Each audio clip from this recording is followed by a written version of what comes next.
Welcome to the Church Leaders Podcast, conversations with today's top ministry leaders to help you lead better every day.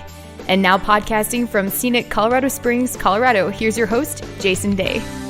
Welcome, friends, to the Church Leaders Podcast. I'm your host, Jason Day, and this week I connected with Stephen Witmer, co-founder of Small Town Summits, which is an organization serving rural churches and pastors. Stephen is the pastor of Pepperell Christian Fellowship in Pepperell, Massachusetts. He also serves as an adjunct professor at Gordon Conwell Theological Seminary, and he's the author of A Big Gospel in Small Places. On this week's episode, Stephen and I discuss some practical examples of how churches in small places can be highly engaged in their communities. Stephen shares his thoughts on measuring ministry effectiveness in small towns, and he also helps us think through how the gospel is both fast and slow, large and small, and why this is important when it comes to leading our churches. I really appreciated his encouragement and insights about growth and revival in his closing comments, so be sure to listen for those. Really great stuff. And now, won't you please join me in my conversation with Stephen Witmer. Stephen, welcome to the Church Leaders Podcast. Joy to have you with us today. Thanks, Jason. Great to be here. Now, Stephen, you have recently written a book entitled A Big Gospel in Small Places. So I think to start off, can you help us understand what do you mean by small places and why are small places important? Yeah, I think it is important to have some sense of what small places are. I'm generally referring to rural areas and small towns, and both of those terms are notoriously difficult to define. In fact, the U.S. government, various agencies have many varying definitions of what rural is. It's surprisingly slippery because if you think about it, what qualifies as a small town? Do you judge by population? Do you judge by population density? If you choose some number, 12,000 or 10,000 or 5,000, inevitably that's going to be a bit arbitrary. So in general, when I say a small place, I'm referring to a place that is lacking influence, economic, cultural influence, to a place that's largely forgotten. I want to build a bit more of a thick description of small places rather than just a kind of hard and fast demographic definition. I think of a continuum. So on the one hand, you would have very small places that everyone would recognize as a small place, maybe a little unincorporated township in Maine, where I'm from, that doesn't even have a name. And then on the other hand, you'd have the great mega cities of the world. That's a big place. And every community is somewhere on that continuum in between. And a small place is just going to be a lot further on the tiny end of the spectrum. One of the reasons I want to be careful about not just relying on demographic considerations is that there are small communities that do have a big cultural influence. You think of a college town, perhaps, and although it's small in population or maybe in population density, it can have an enormous impact. So in general, when I say a small place, I mean a place that's lacking in influence and generally one that is smaller and more isolated. Yeah, that makes sense. I think it's a helpful distinction. And we do know that across, we're here in the U.S. right now, and across the U.S., we have many areas that are outside of city centers, many areas that would be considered much more rural, obviously, and those that do not tend to have as much influence, just kind of on the grand scope of what's happening in our country specifically. And yet these areas are very significant. So can you talk to us a little bit about how the significance of these smaller places really plays into the fabric of our culture and society? Yeah, it strikes me a kind of a rough and ready definition of a small place is if you're telling someone where you live and you need to tell them where your town is in relation to some other bigger place. Right. That's probably a small place. I live in Pepperell, Massachusetts, and I always tell people it's an hour northwest of Boston. Nobody in Boston is telling people I live in a place that's an hour southeast of Pepperell. Right. But The small places, the forgotten places, the rural, isolated places are hugely important. For one thing, because the rest of the country is fed by rural places. That's where the agriculture is, and so, as Wendell Berry says, you can't have culture without agriculture. So they're important just in a very basic way of feeding us, and then they're also important because culture, although it thrives in and is often produced in the kind of dense population clusters and the big cities.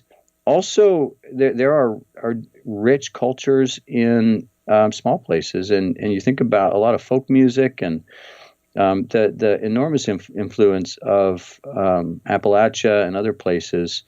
I've just recently been reading some more kind of memoirs and cultural commentaries on the small places, and there's a richness that I think most people do recognize about many of the places that just often aren't given credit in mainstream culture. Yeah. Now, when we talk of ministry, Stephen, many times we have a lot of city movements and even a lot of church planting emphasis and focus on city centers because of dense population. So naturally, if you're planting a church where there are more people, you have the opportunity to reach more people. Is kind of thinking through that. Talk to us a little bit, because you discuss this in your book about how we are approaching kind of from a ministry perspective, whether it's church planting or other ministries, in kind of looking at city centers versus looking at more rural areas or small places. What have you noticed, and even in researching your book, what have you noticed? What do you see that are definite positives, and then where might we be missing some things as a church? Yeah, that's a helpful question. I do think that probably in the past 20 or 30 years, there's been a necessary emphasis on the city. In previous generations, there was a flight from the city and a desire to move out in suburbs, and many church leaders in the last generation have brought about an increased, heightened awareness of the importance of urban ministry, both in addressing poverty and helping in human needs, but also reaching the creative class and influencing the broader culture, which is often clustered in cities.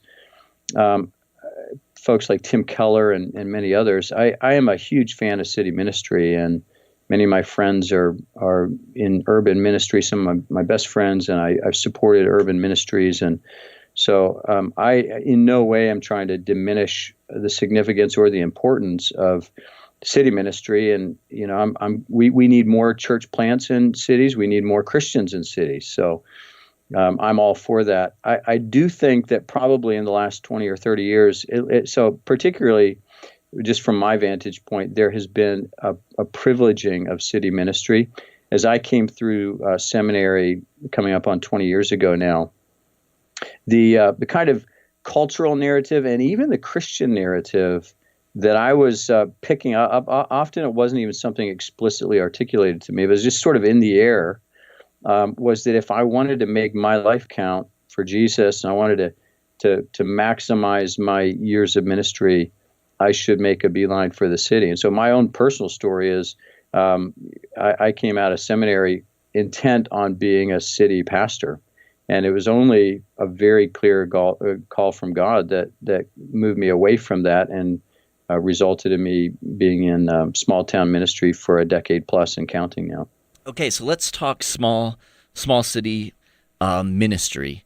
What are some of the things that you have learned over the last decade that have been really formative in how you are leading as a pastor and how you're engaging in a smaller town that might be helpful for other pastors? Yeah, I mean, I wrote this book out of the overflow of my own struggles. Mhm. So I really hope and pray that it will be helpful for pastors. My goal in writing it has been to be a help and encouragement for small place pastors, and also I hope and pray for big place pastors too, who want to get a fully orbed view of what God is doing in smaller places, not just in big cities. But yeah, I mean, a lot of my struggles over the last decade plus in small place ministry have revolved around questions of sort of where do I fit within an evangelical culture that often privileges fast moving ministries, big ministries, influential ministries. If you look through church publications and church leader publications, I would say there are very few small place pastors who are featured, relatively few small place churches that are featured. And so there's a narrative in our Christian subculture of what success looks like. So I've struggled with that. I've felt lonely at times. Often small town pastors have fewer pastors around. There's less connectivity. And sort of, the way success is being defined, am I being successful in ministry? I've wondered those questions. And a big part of my own growth in happiness and joy and satisfaction and diminishing of envy has come as I've meditated on the gospel and then allowed the gospel to drive and shape my view of the kind of ministry I'm doing and the kind of ministry that often occurs in small places. So all that's a way of saying the kind of core of this book, because it's been the core of my own struggle, has been seeking to develop a theological vision for small town ministry, rural ministry, that flows from the gospel itself. I'd love to dive in a little bit into kind of some more specifics on exactly what you just talked about, kind of the theological, biblical underpinning of this.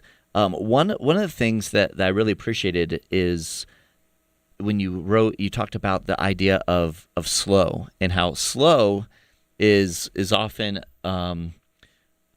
not only important in nurturing people of God, but it's oftentimes you even talk about it as being kind of wiser than moving fast. So can we dig into like that specifically for a little bit? And what have you learned about this idea of slow, and how does that relate to, as you've said, just even in Scripture and theologically, when it comes to serving as a pastor?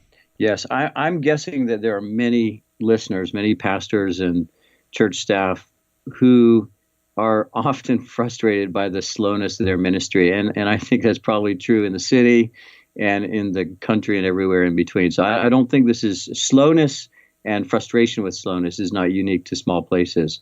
However, often things do tend to move more slowly in a small town, small church that has fewer resources. There are fewer people coming and going. There's more stability. It's debated whether the pace of life is actually slower in small towns. I mean, my life in a small town is a fairly fast-paced life. So, but I think the important thing is whether or not it actually is quantitatively slower. Many people in small towns think it is and cherish the slowness of it. Small town culture is often built around familiarity and a slow growth in trust and affection. And so if you're ministering in a small town, as I do, it's important to not be allergic to things moving slowly. I do tend to push against that. But yeah, one of the things I'm saying in the book is that slow is wiser, often wiser than we think it is. And I'm rooting that in the gospel itself. As I read the New Testament and the whole Bible, I see a gospel that sometimes moves very, very quickly. I mean, there are there are people movements to Christ overnight. You can read the book of Acts and see thousands of people coming to Christ. That's the fast movement of the gospel. But often the gospel moves very slowly, and we can all think about our own lives, areas of slow spiritual growth where, I think of areas in my life that I see definite change, but over decades, not over days. And so the gospel comes fast sometimes, and it comes slow sometimes. And I want to say, well, if my ministry is to be shaped by the gospel, not just the gospel as its content, but the gospel giving a certain shape, a certain quality, a certain tenor to my ministry, then there's permission in the slowness of the gospel to allow my ministry to be slow and heavy on relationship. And that is a freeing permission. It's not a permission for laziness. I'm very zealous that when I say that the gospel is often slower than we think it is, and in ministry, and slowness can be wiser than we think it is. I'm zealous that we not baptize laziness or recycling sermons or coasting into retirement. However, our culture often universally privileges speed over slowness, and I see the gospel pushing back against that. There are elements of our culture, our secular culture, that embrace slowness. So you think of the slow food movement, which is a rebellion against the speed of our broader culture. And I say, well, yeah, I think they're seeing something that's a legitimate problem, and they're responding to it. But I wouldn't want to obviously root ministry in a secular trend. I want to root it in the gospel, and I see the gospel sometimes coming fast and sometimes coming slow. So when things are moving more slowly in my small town and in my small town ministry, I want to be okay with that. And the slowness of the gospel gives me permission to look for advantages. Obviously, one big advantage is if you're in a small town that values the slow growth of relationships, you should be okay slowing down and building relationships and earning trust and building a reputation that is good inside the church and outside the church. And I've had conversations with some community leaders in my town that were a decade in the making. It just took a long time to build relationship. Oh, that's fascinating.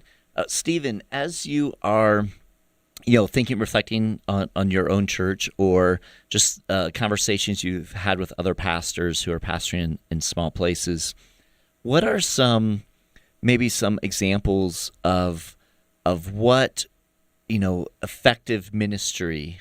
You talked a little bit about how we measure success in ministry, but what are some examples, maybe even some metrics, or maybe they're more, narrative related, story related, but that you would really want to encourage other pastors in small places to rethink maybe how we measure success or effectiveness? Do you have some stories or some thoughts on what that might look like in small spaces? I do. I'm actually a decent amount of the thrust of this book is arguing for a different metric of success, and I'm calling it see-through ability to the gospel. I want my ministry to, as I said, to not just communicate verbally the gospel, but to take on the very shape and character of the gospel.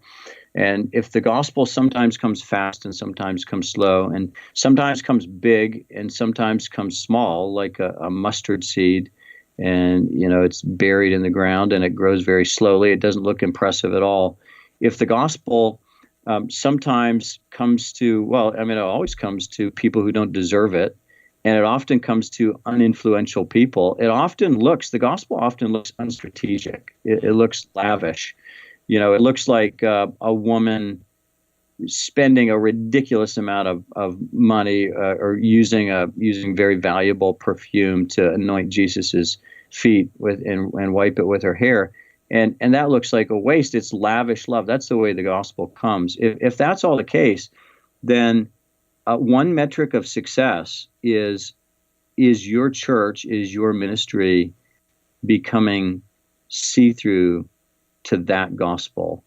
I draw that from Ephesians chapter 3 that talks about the Jew-Gentile church displaying the manifold wisdom of God to the heavenly beings. And there in Ephesians 3, Paul's not saying the Jew-Gentile church is displaying it through their words, although I'm sure that's the case too. But he's saying just the very shape of the church, the fact that both Jew and Gentile are part of the church, displays something about the wisdom of God as the mystery of Christ is revealed. And so the church itself, the constitution of the church, is see-through to the wisdom of God, to the gospel. And so here's a metric of success for me and for all the pastors listening. Is your ministry, is your church, when people look at it, is it see-through to Christ? Does it savor of the gospel? And I'll just give some examples here. Our church has been increasingly drawn toward ministry to seniors, and it hasn't been an organized effort so much as just I've seen God giving various people in our congregation a desire to minister in our senior center in town. We've started supporting a missionary in New Hampshire, just about half an hour away, who ministers full time in nursing homes, and a bunch of other efforts toward seniors. I think a ministry toward seniors is see through to the gospel, because you are there's less reason to minister to someone in a nursing home who's not going to probably influence a huge amount of other people, may not boost your budget. The reason you're doing that is because you love Jesus and you love that person. And there's a lavishness and often a slowness and a smallness about that kind of ministry that is see-through to the gospel. I just love that. And I have friends around the country who are pastoring in small towns, and I was in just a few months ago in Northern Ireland in the town of Rathfryland for a Acts 29 Rural Collective Summit, and just seeing the kind of ministry they're doing in this small, forgotten town. Those churches are see-through to the gospel, because they wouldn't be doing that work in those places if it wasn't for the gospel. Yeah, that's good. Can you share with us, Stephen, maybe some of the things that you've seen that are really advantageous in terms of ministry, in terms of sharing the gospel, that are associated primarily with small spaces that maybe, larger cities or urban areas may not have those specific opportunities, but within these small spaces, there are opportunities that you'd encourage other pastors to kind of, seize? My favorite aspect of living in a small town is overlap. The Princeton sociologist Robert Wuthnow talks about suburbs as an arrow. That's the kind of symbol he uses to characterize them, because very often in a suburb, you are centrally based, hopefully, and then driving in all sorts of different directions to get to work or to get to church or to get to the mall or to do your food shopping or to drop the kids off at school or whatever. So they're all, if you're diagramming your life, you'd be driving all these different directions. A small town, particularly a very small town and an isolated small town. But again, you place yourself on the continuum of small place, big place, wherever you happen to be. A smaller town, Robert Wuthnow says, is more like a circle.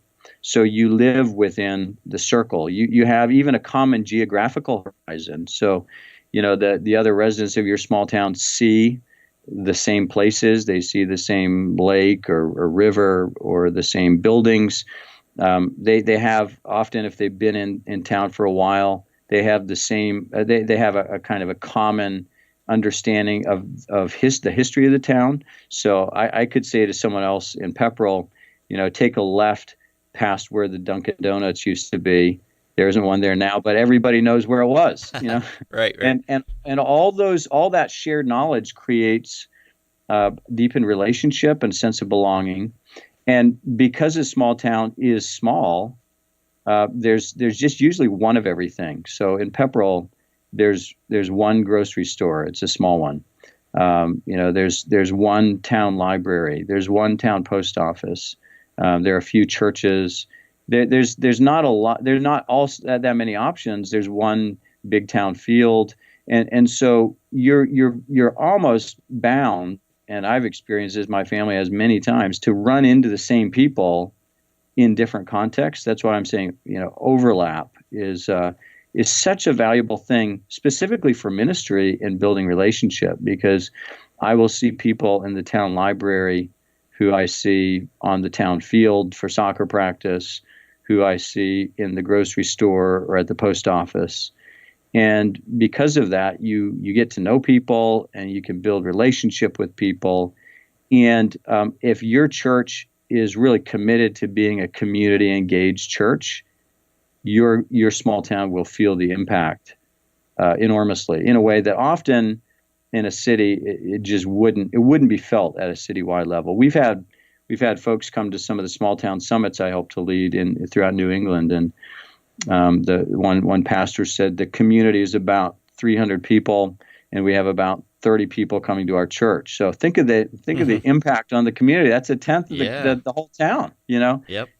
What size church would you need to be in New York City to have that kind of impact? Exactly. Yeah, and that's one of the things that in traveling the country and talking to lots of different pastors and a lot of small church pastors, a lot of small town and these small spaces, as you talk about, a lot of them are having actually greater influence within the small space because, just as you said, the people they're connected to make up a greater percentage of the kind of the total population in the area. And so there's great opportunity there. Let me ask you this, Stephen. If for a pastor listening in, let's say they are moving into a church in a small space or small town, or and they're so they're new to the area, they're kind of a fresh ministry. What are some of the things that you would recommend they do, kind of at the outset of that ministry, to help kind of prepare for what you just said, this community engaged church? Like what are some recommendations that you would have for pastors, or even maybe those who've been sitting, pastoring in a smaller area but want to have kind of greater influence? What are some things that you'd recommend they do? Yeah, that's good. Ministry on the periphery does not need to be peripheral ministry. In other words, you might feel, if you're a pastor in a small place, you are out in the boondocks, you're in the middle of nowhere. But I really think as you pray and seek God and seek to impact your community, you will not be peripheral. You can become central to your community. So I would say begin by praying, begin by not just understanding, but immersing yourself in the gospel so that your instincts are gospel instincts, so that you are not doing ministry in order to prove yourself or to kind of leverage, to use the ministry to get somewhere else, so that ministry is not your validation before God or other people. Pray, immerse yourself in the gospel, and then listen. Don't try to rush. Get to know your neighbors. Start small. Be okay with small. Some of the great relationships my family has developed over the last 11 years have been by going to the town transfer station once a week and building relationships, or getting to know the neighbor who walked his dog past our house, and our little kids would always run out and start petting the dog. And we've seen just like sweet gospel fruit come from those everyday relationships. And if you're immersing yourself in the gospel and you're more okay with the things that are small, if that's what God chooses to give you, and things that are slow, if that's what God chooses to give you to be see-through to his gospel, then you won't rush past those things. You won't despise those things. And the more you listen around your community, get to know its history and its insecurities and its aspirations, the more you'll be able to think as an individual and as a leader of a church, here's the way we can minister, here are needs that we can meet, here are values that we can add to this local community. Yeah, that's good. Could you give us a couple of examples of, I know you said that you've been really kind of focusing on ministering to seniors, but what are some examples of maybe some kind of small town community engaged ministries or outreaches or relationships that your church has established that you've seen be particularly effective? We've enjoyed doing a number of things over the years, and some of them have sort of evolved over time. In the last couple of years, we've started a series of community forums. We'll have local leaders from the town or region come into our church, and we'll just ask questions about what they're doing and needs that they have. We've done one on the opioid crisis in New England and in our region, and another on the needs of seniors. And we'll thank them and give them gifts and make a big deal of what they're already doing, and then try to discern as a church what we can do to come alongside them and help in serving the community. We started something a number of years ago that's been really good for our church and our community called Service Sunday. And so our churches, our town's really big gathering in the year is the July 4 parade, and it's a huge deal. People set out chairs the day before along the parade route so they can have a spot reserved, and just about everybody in the community is there, it seems. And after that, after the parade and then the town fireworks on the town field, it's kind of a mess along the parade route. So our church has one early service the day after that, the Sunday after that, and we then flood out in the community. We all wearing our church T-shirts, and we clean up the town field and the parade route, and we contact some of the seniors in our community or other folks who need help, and take work teams out to work throughout the community. And that has had a really significant impact on our town. People know our church is the church that does that. And we try to foster more kind of ongoing servant hearts among individuals. We do service projects with our small groups, our life groups, and so a lot of it is our attempt to build a culture, and we're still growing in this, that is gospel-centered and community engaged in a small place. That's really our heart. Yeah, I love that. Great examples there, Stephen. Stephen, as we kind of wind down our conversation, anything else that you would like to share? You have the ears of pastors and ministry leaders. Anything else specific that you'd like to share? A word of encouragement, or maybe something we haven't yet touched on? Yeah, two things. One is, first of all, for all pastors and church staff, what you're doing matters enormously, whether other people see it or not, whether it looks good in the eyes of the world or not. It's really important, and I think the gospel endorses what you're doing, even if the world and the larger culture and the Christian subculture does not. If it's faithful ministry that's displaying the gospel, I love 1 Corinthians 15:58. Be steadfast, immovable, always abounding in the work of the Lord, knowing that in the Lord your labor is not in vain. So I want to encourage those who are listening and feel maybe lonely, disconnected, wondering if what they're doing matters. It does. It matters a lot. So keep going. Be steadfast, immovable, always abounding in the work of the Lord. And then maybe a final thing, and this is coming back to the fact that the gospel can be fast or slow, and it can be big or small, and it can be strategic or seemingly unstrategic. And that is my encouragement for pastors, for church workers, for ministers, is to long more, to desire more for big numbers and fast growth. I think we should want it more, but we should need it less. That's the best way I've found to express it, and for myself and for others. We should want it more. Of course, we should want big and fast because we want revival. We want people's lives to be changed. The gospel's changed our lives. So why would we prefer small and slow? We should want it more, but we should need it less. We shouldn't need it to validate ourselves, because it could be that God wants to display the speed and power of his gospel by doing something big and fast, by bringing revival. And I know small town churches that have blown up. They're doing incredibly well and establishing multiple campuses. And I praise God for that.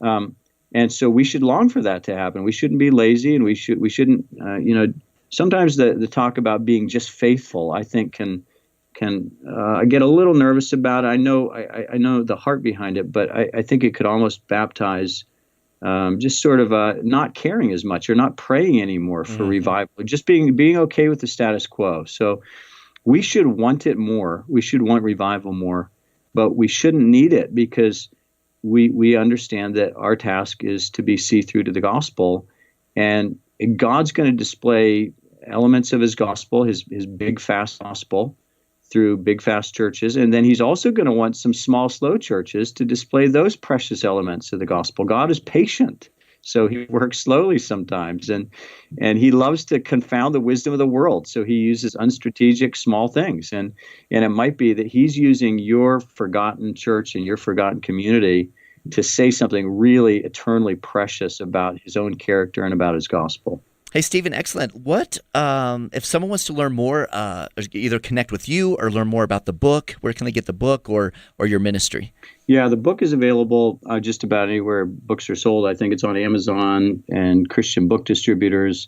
It's available through InterVarsity Press and their website.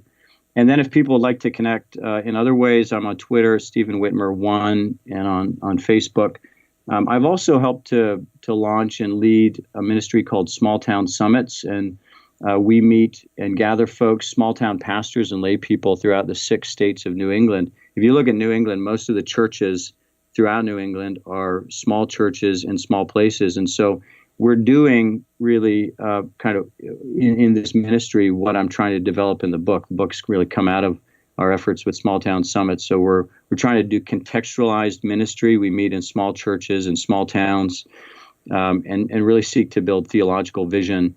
And the web address for that ministry, if folks are interested, Small Town Summits, is www.smalltownsummits.com. People could find there's a whole resource page on small place ministry there, and a bunch of some of the summits we have done in the past and upcoming summits. Excellent, Stephen. And we will have links to the book and also for people to connect with you, and then the Small Town Summits link as well in the show notes. So if you're listening in and you want to learn more, or if you want to get a copy of Stephen's book, A Big Gospel in Small Places, or learn more if you're in New England, in that area, and want to learn more about the Small Town Summits, we encourage you to check out the show notes. Excellent. Well, thank you so much, Stephen, for all that you're doing in ministry there in your community in Massachusetts through your local church, and then also for the ministry you're doing in encouraging pastors that find themselves ministering in small spaces. I think it's an important work, and we're having more and more conversation around that, and I think it's good for the church and good for the kingdom. So thank you. Thanks, Jason. Great to speak with you. I appreciate you taking the time to be with us on this week's episode. Every week, as we are putting the episodes together, we're thinking of you, our pastors and ministry leaders, and striving to provide insightful and inspiring interviews as you seek to grow as a kingdom leader. So we hope you're finding value from the Church Leaders podcast, and if so, we'd certainly appreciate you taking a few moments to head over to iTunes and leave us a review. Your positive reviews and ratings help other church leaders more easily find our podcasts, so they too can benefit from these interviews.